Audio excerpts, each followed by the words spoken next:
Welcome to the Explainer. Today, we're going to crack open the official playbook for getting your YouTube channel monetized. We'll break down all the requirements, the traps you absolutely have to avoid, and the strategies that will actually get you to that goal. So let's just dive right in. You know, it all starts with a question we see literally all the time, from creators just like this one on Reddit. You might have the subscribers, but that massive 4,000-hour watch time goal, it can feel absolutely impossible.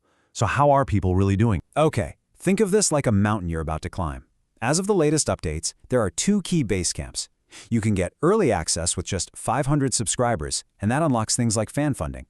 But for the big one, the ad revenue, you need full access. And that's the 1,000 subscribers and either 4,000 watch hours on your regular videos or 10 million shorts views. But hang on. Before you even start climbing, you've got to know about the pitfalls. These are the traps that get so many channels rejected right at the review stage, and it wastes all that hard work you put in. So when a real, live human reviewer looks at your channel, they're basically searching for three major red flags: reused content, repetitious content, and of course, community guideline violations. Let's break down exactly what these mean so you don't fall for them. First up is reused content. And really, you gotta understand the spirit of this policy. YouTube says it right here. They're rewarding original and authentic content that adds value.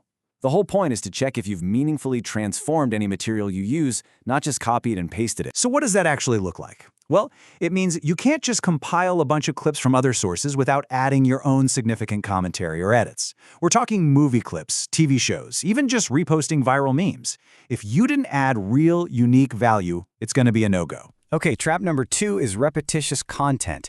Basically, YouTube's concern here is that you're just mass-producing, low-effort, templated videos. They want to see variety and a human touch, not some content factories just churning out videos that are all barely different from each other. This means you have to be really careful with things like those AI-generated videos that just read articles, or slideshows that use the exact same template over and over again, or even uploading the same video with slightly different titles.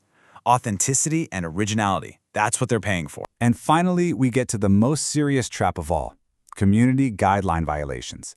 And notice this key phrase here: both on and off-platform behavior. YouTube is protecting its entire ecosystem, and believe me, advertisers want absolutely nothing to do with channels that cross these lines. We're talking about the really serious stuff here. Things that make the platform unsafe, like spreading dangerous misinformation, harassment, or promoting illegal activities.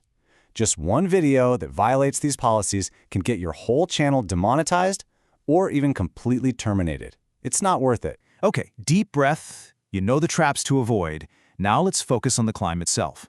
It's time to get the right gear to conquer those big numbers. First, the subscribers, and then the giant, those watch hours. Your first major milestone is 1,000 subscribers. Now, it's so easy to just see this as a number, but it's so much more than that. This is your founding community. These are the first 1,000 people who actually said, yes, I want to see more from you. The path to 1,000 is really paved with focus. Pick a niche you're actually passionate about. Master your packaging. That means great thumbnails and SEO-friendly titles. Work with other creators in your space and promote your best stuff on other platforms like TikTok or Reddit to bring new people over. And now for the big one: 4,000 hours of public watch time in the last 12 months.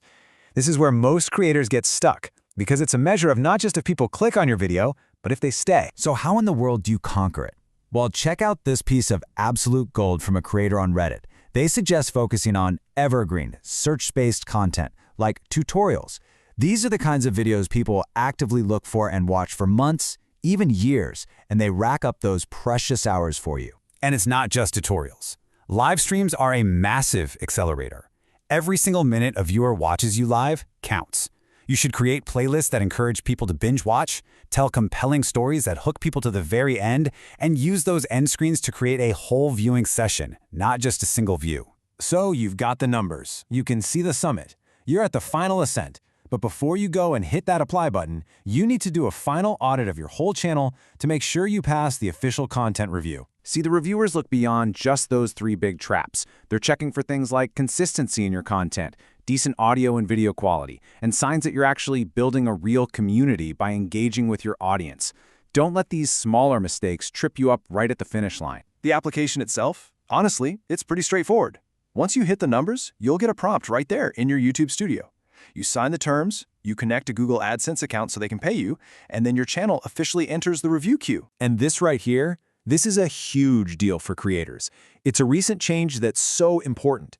If your monetized channel gets flagged for something, YouTube now gives you a 7-day window to appeal before they turn off your revenue. This gives you a much-needed chance to state your case without that immediate financial hit. You've done it. You passed the test, you reached the summit. So, what's the reward? How do you actually get paid for all this work? Here's the best part. It is so much more than just pre-roll ads. Joining the YouTube Partner Program unlocks a whole suite of tools. You can earn directly from your fans through things like memberships and super chats. You can sell products with YouTube Shopping, and you get a cut of YouTube Premium revenue. And what's really cool is how the rewards are tiered to grow right along with your channel. At that early access level with 500 subs, you unlock direct fan funding, like memberships and super thanks. Then, once you hit full access at 1,000 subs, the major revenue streams open up. Ads, and your share from all those YouTube Premium viewers. So, there it is, the complete playbook to get your channel monetized. You have the map to the summit, you know the traps to avoid, and you've got the gear. The only question left is, what story are you going to tell?